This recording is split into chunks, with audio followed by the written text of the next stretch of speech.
Hi, ഏമ committee report. നമുക്കതിൽ നിന്ന് വിട്ടു പോകാൻ പറ്റത്തില്ല. അതുകൊണ്ടാണ് വീണ്ടും ഈ സബ്ജക്റ്റ് എടുക്കുന്നത്. അതിനോ ബോറടിപ്പിക്കലാണ്. എന്നാൽ ഇന്ന് ഈ ഒരു കാര്യം കണ്ടപ്പോൾ പറയണമെന്ന് തോന്നി. തിലകൻ ചേട്ടൻ്റെ മകളും മകനും വളരെ ആക്റ്റീവായി ഈ ഒരു വിഷയത്തിൽ സംസാരിക്കുന്നത് കണ്ടിരുന്നു. അപ്പോൾ എനിക്ക് ഇതെന്താണ് സംഗതി എന്നറിയാനൊരു കൗതുകം തോന്നിയിരുന്നു. മുൻപങ്ങ് ഞാൻ കേട്ടിരുന്നു ഇങ്ങനെയൊരു പ്രശ്നമുണ്ടെന്ന്. മമ്മൂട്ടിയാണ് ടാർഗറ്റ് ചെയ്തിരുന്ന തിലകൻ എന്നാണ് എനിക്ക് മനസ്സിലായിരുന്നത്. പക്ഷേ ചില വീഡിയോസ് അതിപ്പോഴും നെറ്റിൽ അവൈലബിൾ ആണ്. ഇതൊരു 7 വർഷം മുമ്പ് ഇട്ടിരുന്ന വീഡിയോയിലാണ് ഞാനിപ്പോൾ എടുത്തുകൊണ്ട് വന്നിരിക്കുന്നത്. അദ്ദേഹം അമ്മയെക്കുറിച്ചും അമ്മ സംഘടനയെക്കുറിച്ചും പറയുന്നു. ഫിഫ്ക വിലക്കിയിരുന്നു, അതുകൊണ്ട് അദ്ദേഹത്തിന് അവസരം നഷ്ടപ്പെട്ട ഒരു കാര്യമാണ് അദ്ദേഹം പറയുന്നത്. കുറച്ച് ഭാഗം മാത്രം ഞാനിവിടെ പ്ലേ ചെയ്യാം. കാണിക്കാൻ നിവർത്തികേടുണ്ട് because that strike and all. അതുകൊണ്ട് പോലും അദ്ദേഹത്തിന്റെ ഇഷ്യൂ. അപ്പം ഇവിടുത്തെ മലയാള സിനിമ എന്ന് പറഞ്ഞാൽ ആ സൂപ്പർ സ്റ്റാർ എന്നർത്ഥം. മറ്റേ രാഷ്ട്രീയക്കാർ പറഞ്ഞല്ലേ കരുണാകരൻ എന്ന് പറഞ്ഞാൽ കോൺഗ്രസ് എന്ന് പറഞ്ഞാൽ കരുണാകരൻ എന്ന് പറഞ്ഞുണ്ടാക്കിയതുപോലെ മലയാള സിനിമയിൽ ഇനി അഭിനയിക്കേണ്ടത് 2 പ്രാവശ്യം തീരുമാനിച്ചാണ്. അപ്പോഴൊക്കെ പ്രേക്ഷകരുടെ കത്തും മറ്റുള്ള ചില പ്രേരണയാണ്, ചില പുരസ്കാരങ്ങൾ കിട്ടിയത് കൊണ്ടാണ് ഞാൻ വീണ്ടും നിന്നത്. ഇപ്പോഴും ഞാൻ ആ വട്ടത്ത് നിൽക്കുകയാണ്. മലയാള സിനിമയിൽ നിന്ന് ആത്മഹത്യ ചെയ്യാൻ ഞാൻ തീരുമാനിച്ചിരിക്കുകയാണ്.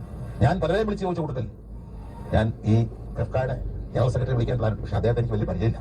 അദ്ദേഹം ഒരിക്കൽ നേരറിയാൻ CBI ലൊക്കേഷൻ വെച്ച് എന്നെ ഇങ്ങോട്ട് ഒന്ന് പരിചയപ്പെടുകയും ഞാൻ ആവശ്യപ്പെടാതെ എനിക്കൊരു ക്യാരക്ടർ എഴുതാൻ പോവാണ്, ഈ ക്യാരക്ടറിൽ ചേട്ടനല്ലാതെ മറ്റൊരാൾ നിൽക്കത്തില്ല എന്ന് പറഞ്ഞാണ്.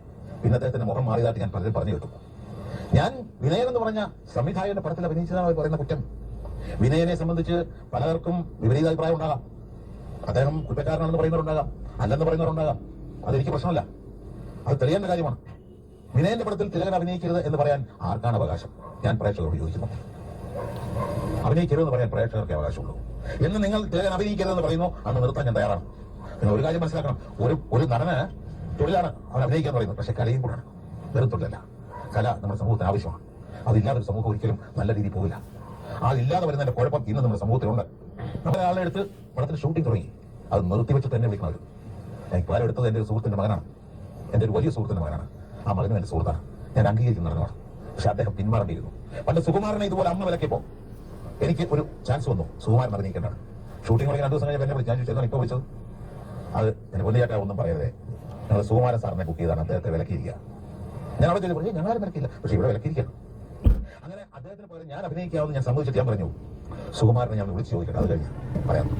ഞാൻ സുകുമാരനെ വിളിച്ചു. അദ്ദേഹം എന്നോട് പറഞ്ഞത്, ചേട്ടൻ അഭിനയിച്ചു, ചേട്ടൻ ഇത് വിളിച്ചു ചോദിക്കാനുള്ള മനസ്സുണ്ടാക്കിയൊന്ന. സുകുമാരന്റെ ഭാര്യ ഇപ്പോഴും ജീവിച്ചിട്ടുണ്ട്, അവർക്ക് അത് ചോദിച്ചു നോക്കാം. വിനയന്റെ പടത്തിൽ അഭിനയിച്ച ഒരു സുധീറുണ്ട്, ഒരു പുതിയ നടനാണ്, കടന്നു വരാൻ ആഗ്രഹമുള്ള നടനാണ്. 30 ദിവസം വാങ്ങിയാലേ ഈ ക്രിസ്ത്യൻ പ്രദേശത്തേക്ക്. ജോഷി ഒരിക്കൽ അദ്ദേഹത്തിന് ഫോൺ ചെയ്തു. ജോഷി എന്ന് പറയുന്നത് ഞാൻ ബഹുമാനിക്കുന്ന, ഞാൻ ഇഷ്ടപ്പെടുന്ന സീനിയർ മോസ്റ്റ് ഡയറക്ടറാണ്. അദ്ദേഹത്തിന് ഒരു ചിത്രം പോലും മേടിച്ചു പോയിട്ടില്ല, ഒരു ഷോട്ട് പോലും മേടിച്ചു പോയിട്ടില്ല. അത്രമാത്രം ഞാൻ ബഹുമാനിക്കുന്ന ആളാണ്. അദ്ദേഹം ഇയാളോട് ചോദിച്ചു, നീ വിനയന്റെ പടത്തിലുണ്ടോ? അദ്ദേഹം പറഞ്ഞുണ്ട് സർ. പ്രശ്നമായില്ലോടാ. ജോഷി പറഞ്ഞാണ്. ജോഷി ആരെ ഭയപ്പെടുന്നു? എനിക്ക് മനസ്സിലാകുന്നില്ല. ഒരു സംവിധായകനോട് ഭയപ്പെടണം ആരെങ്കിലും? ഒരു കലാകാരനാണ് സംവിധായകൻ. കലാകാരന് സ്വാതന്ത്ര്യം വേണം, മാനസികമായ സ്വാതന്ത്ര്യവും അല്ലാത്ത സ്വാതന്ത്ര്യം വേണം. എനിക്ക് മനസ്സിലായ ഒരു കാര്യം എന്തെന്ന് പറഞ്ഞു കഴിഞ്ഞാൽ, ഫിഫ്ക വിനയനെ വിലക്കുന്നു. വിനയന്റെ സിനിമയിൽ അഭിനയിച്ചു എന്നൊരൊറ്റ കാരണം കൊണ്ട് തിലകൻ ചേട്ടൻ നേരിടേണ്ടി വന്ന പ്രശ്നങ്ങളാണ് തിലകൻ ചേട്ടൻ പറയുന്നത്. ഇതിനകത്ത് മമ്മൂട്ടിയുടെ റോൾ എന്താണെന്ന് മനസ്സിലായിട്ടുണ്ടായിരുന്നില്ല. പക്ഷേ മമ്മൂട്ടിയെ പറ്റി പിന്നീടൊരു ഇന്റർവ്യൂവിൽ തിലകൻ പറയുന്നുണ്ട്.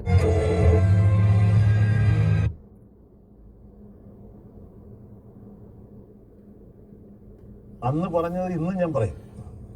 ഞാൻ അന്ന് പറഞ്ഞത് ഇപ്പൊ 10 വർഷത്തേക്ക് മമ്മൂട്ടി ഈ മലയാള ഫീൽഡ് വിട്ട് പുറത്ത് പോകില്ല എന്ന് ഞാൻ പറഞ്ഞ സന്ദർഭം വേറെയാണ്. അത് മമ്മൂട്ടിക്കറിയാം. അതായത് ഒരു കാലത്ത് മമ്മൂട്ടിക്ക് പടമില്ലാതെ വന്നൊരു സമയമുണ്ട്. അതായത് തനിയാവർത്തനത്തിനും ന്യൂഡൽഹിക്ക് തൊട്ട് മുമ്പ് അന്ന് ഒരിക്കൽ ഞങ്ങൾ രണ്ടുപേരും കൂടി ഇരുന്ന് ഒരു പടം ചെയ്തുകൊണ്ടിരിക്കുന്ന സമയത്ത് ഒരു പ്രൊഡക്ഷൻ പോയി എനിക്കൊരു ചായ കൊണ്ട് തരുന്നു.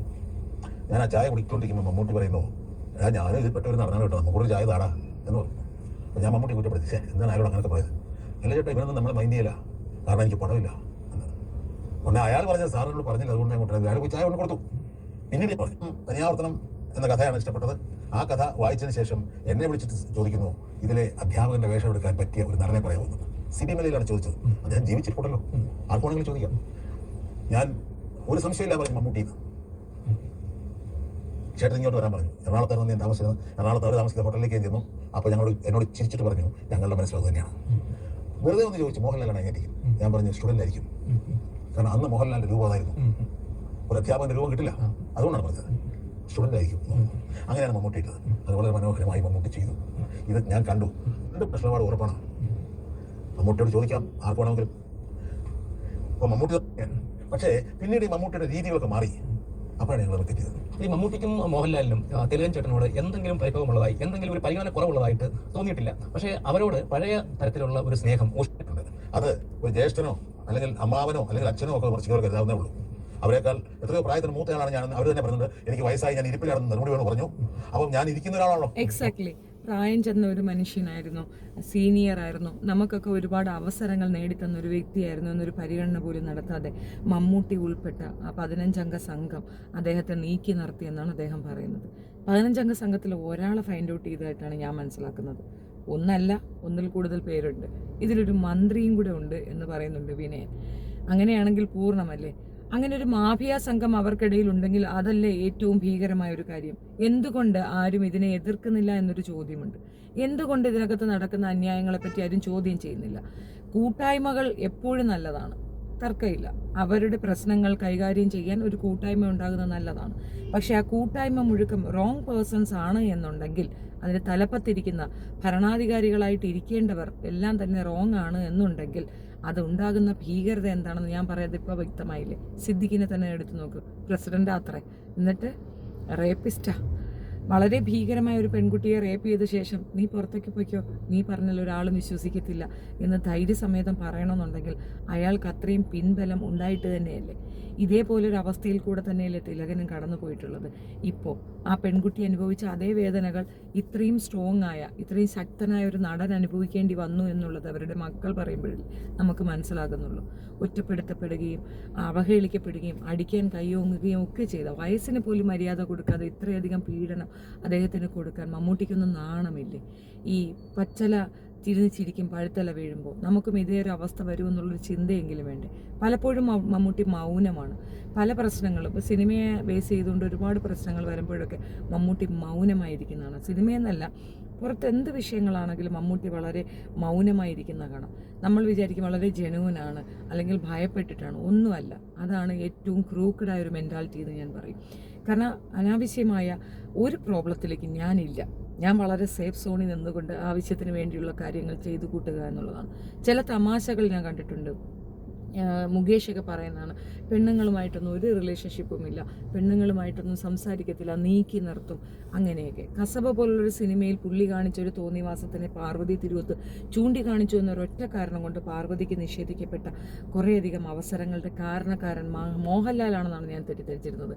ഒരിക്കലുമല്ല, അത് മമ്മൂട്ടി തന്നെയാണ് അതിൻ്റെ ബിഹൈൻഡ് എന്നുള്ളത് വ്യക്തമായി തെളിയുന്ന ഒരു കാര്യമാണിത്.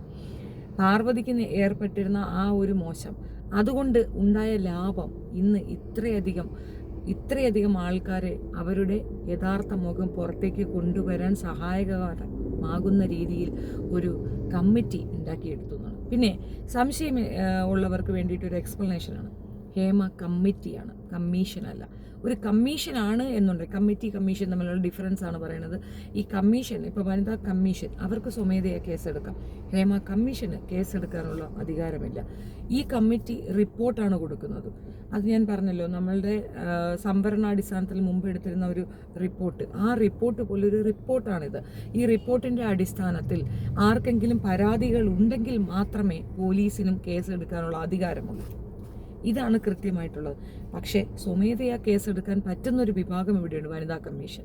അവർക്കിതൊക്കെ കേൾക്കുമ്പോൾ സ്വമേധയാ കേസെടുക്കാം, നിർദ്ദേശിക്കാം. സജി ചെറിയാനും സ്വമേധയാ കേസെടുക്കാം. പക്ഷേ എന്തുകൊണ്ട് എടുക്കുന്നില്ല എന്ന് ചോദിച്ചു കഴിഞ്ഞാൽ പരാതിയില്ല എന്നാണ് പറയണത്.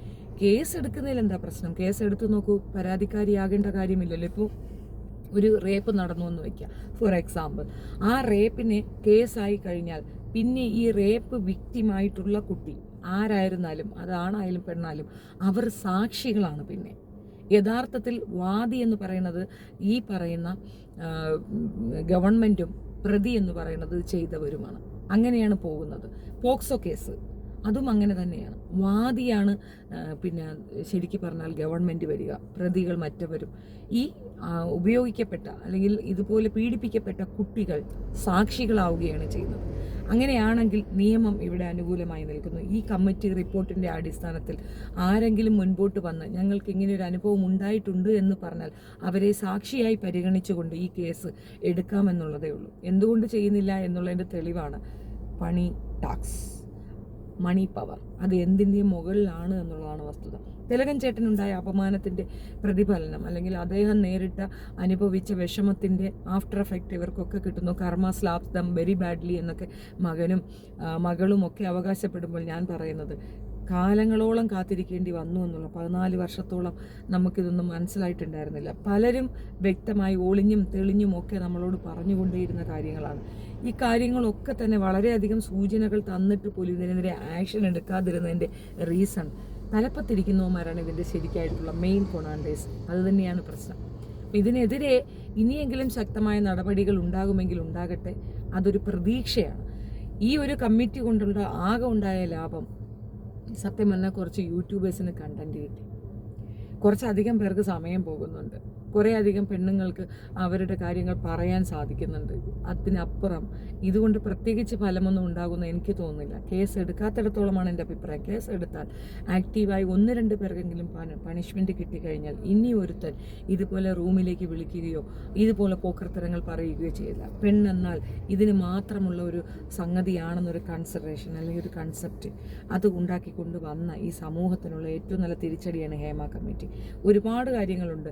സിനിമകളിൽ പോലും പെൺകുട്ടികൾക്ക് അവസരങ്ങൾ നിഷേധിക്കുന്നത് പോട്ടെ, അവരുടെ ക്യാരക്ടേഴ്സിനെ പോലും ഹൈലൈറ്റ് ചെയ്യാതെ, നമ്മളൊരു വീട്ടിൽ ആണിന് എത്രത്തോളം ഇതുണ്ടോ അത്രത്തോളം ഇല്ലേ പെണ്ണിനും സ്വാധീനം. അതായത് പെണ്ണില്ലേ അവിടെ, പെണ്ണിന് ചെറിയ ചെറിയ പോർഷൻ മാത്രം മതിയോ? അല്ല, സ്ത്രീകൾക്ക് ഒരുപാട് കാര്യങ്ങൾ പറയാനുണ്ട്. അതുകൊണ്ടാണ് സീരിയലുകൾ കൂടുതൽ ആക്സെപ്റ്റൻസ് കൂടി വന്നത്. സിനിമകൾക്ക് ആക്സെപ്റ്റൻസ് കുറഞ്ഞതും സീരിയലുകളിലേക്ക് ആളുകൾ തിരിഞ്ഞതിൻ്റെ റീസൺ സ്ത്രീ കേന്ദ്ര കഥാപാത്രമാകുന്ന സീരിയലുകളിലാണ്. യഥാർത്ഥത്തിൽ 2 വിഭാഗത്തിനെയും ഹൈലൈറ്റ് ചെയ്തുകൊണ്ടുള്ള സിനിമകൾ വരേണ്ടിയിരിക്കുന്നു. ഒരാൾക്ക് മാത്രം, സ്ത്രീകൾക്ക് മാത്രം ഒരു സിനിമ സീൻ ആണ്, അങ്ങനെയല്ല. 2 പേരെയും ഈക്വലി കൺസിഡർ ചെയ്യുന്ന ഒരു സമൂഹം തന്നെ വരേണ്ടിയിരിക്കുന്നു എന്നുള്ളതാണ് വസ്തുത. അപ്പോൾ ഇനി കമ്മിങ് ഡേയ്സിൽ കൂടുതൽ വിവരങ്ങളുമായി പറയാം. എന്ത് തന്നെയായാലും ഇതിപ്പം ബിഗ് ബോസ് സീസൺ 6 പോലെ ഒരു ഇതാണ് നടക്കുന്നത്. ഇത് തന്നെയാണ് ഇനി സബ്ജക്റ്റ് എന്നുള്ളതാണ്. ഓരോ വിഷയങ്ങൾ ഓരോ രീതിയിൽ ഓരോ തവണയായി പറയേണ്ട ഒരു അവസ്ഥയിലേക്കാണ് ഞങ്ങളുമുള്ളത്. ഏതായാലും കണ്ടന്റിൻ്റെ ചാകര എന്ന് വേണമെങ്കിൽ പറയാം. അതിൻ്റെ ഒപ്പം തന്നെ വളരെ വേദനയോടുകൂടി ഒരുപാട് പെൺകുട്ടികൾ മനസ്സിൽ അടക്കിപ്പിടിച്ച കാര്യങ്ങൾ പുറത്തേക്ക് പറയുമ്പോൾ അവരനുഭവിക്കുന്ന ആ ഒരു സന്തോഷം, അല്ലെങ്കിൽ അവർക്കിപ്പോൾ ഉണ്ടാകുന്ന ആ റിലാക്സേഷൻ, അത് വളരെ സമാധാനം തരുന്നു. അപ്പാർട്ട് ഫ്രം ദാറ്റ് അവരനുഭവിച്ച വിഷമം ഓർക്കുമ്പോൾ വളരെ വേദനയുമുണ്ട്. നന്ദി. ഇഷ്ടപ്പെടുകയാണെങ്കിൽ ലൈക്ക് ചെയ്യുക, ഷെയർ ചെയ്യുക, കമൻറ്റ് ചെയ്യുക. Thank you so much.